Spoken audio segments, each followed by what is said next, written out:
صحیح مسلم شریف کی حدیث پاک ہے جو کہ حضرت ام سلمہ رضی اللہ تعالی عنہا سے مروی ہے۔ آپ فرماتی ہیں کہ رسول اکرم صلی اللہ تعالی علیہ وسلم نے ارشاد فرمایا، اذا دخل العشر واراد بعضكم ان يضاحي فلا يمس من شعره وبشره شيئا، اور ایک روایت میں ہے فلا يأخذن شعرا ولا يقلمن ظفرا۔ رسول اکرم صلی اللہ تعالی علیہ وسلم نے ارشاد فرمایا کہ جب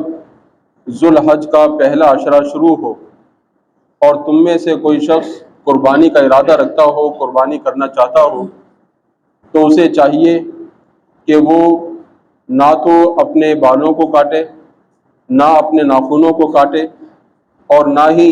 جسم کی کوئی مردہ کھال جو خراب ہو چکی ہو اس کو الگ کرے۔ اب یہ حدیث پاک میں نبی اکرم صلی اللہ علیہ وسلم نے 3 چیزیں بیان فرمائی۔ ایک تو ان 10 دنوں میں بالوں کو نہ کٹوایا جائے، دوسرا ناخن نہ تراشے جائیں، اور تیسرا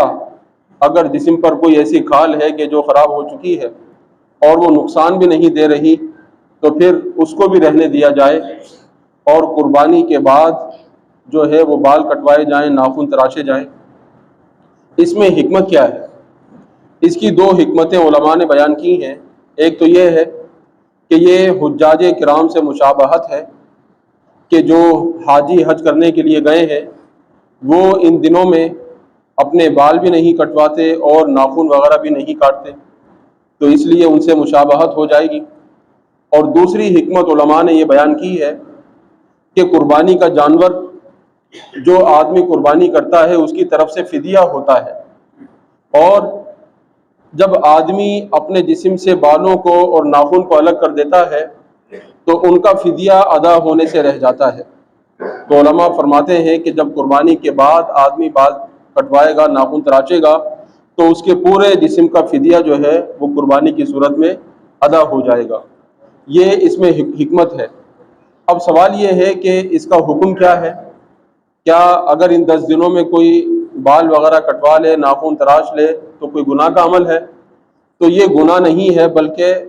اگر کوئی شخص ایسا کرتا ہے کہ وہ ان 10 دنوں میں ناخن بھی نہیں کٹواتا، بال بھی نہیں کٹواتا، تو یہ مستحب عمل ہے، یعنی اسے مستحب پر عمل کرنے کا ثواب ملے گا۔ اور اگر کوئی ان دنوں میں ناخن وغیرہ کاٹ لیتا ہے یا بال کٹوا لیتا ہے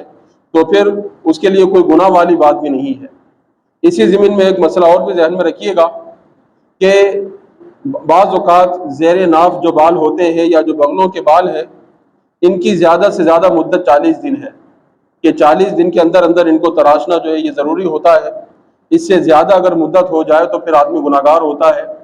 اب اگر کسی نے ذوالحج کا چاند نظر آنے سے پہلے ان بالوں کو صاف نہیں کیا، یہ 10 دن شروع ہو گئے اور وہ یہ جانتا ہے کہ 40 دن سے اوپر چلے جائیں گے، تو اب اس پر لازم ہے کہ وہ 40 دن سے پہلے اپنی صفائی کرے گا۔ یہ نہیں وہ یہ سوچے کہ چلو 1-1.5 مہینہ پہلے گزر گیا، اب مزید 10 دن میں گزار لوں تاکہ مستحب پر عمل ہو جائے،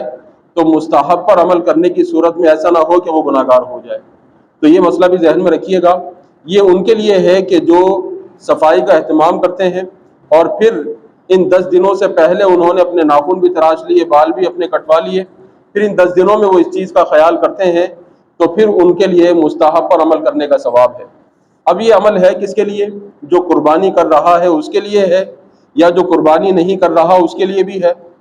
حدیث پاک جو آپ کے سامنے بیان کی، اس میں تو نبی پاک علیہ السلام نے انہی کے بارے میں حکم ارشاد فرمایا کہ جو قربانی کرنے کا ارادہ رکھتا ہے وہ ایسا کرے، لیکن مفتی احمد یار خان نعیمی رحمۃ اللہ تعالی علیہ فرماتے ہیں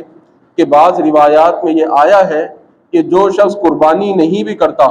اگر وہ بھی ان 10 دنوں میں ناخن نہ تراشے، بال نہ کٹوائے، تو اللہ تعالیٰ اسے بھی اجر و ثواب عطا فرماتا ہے۔ تو اس لیے بہتر یہ ہے کہ سب اس حدیث پاک پر عمل کریں،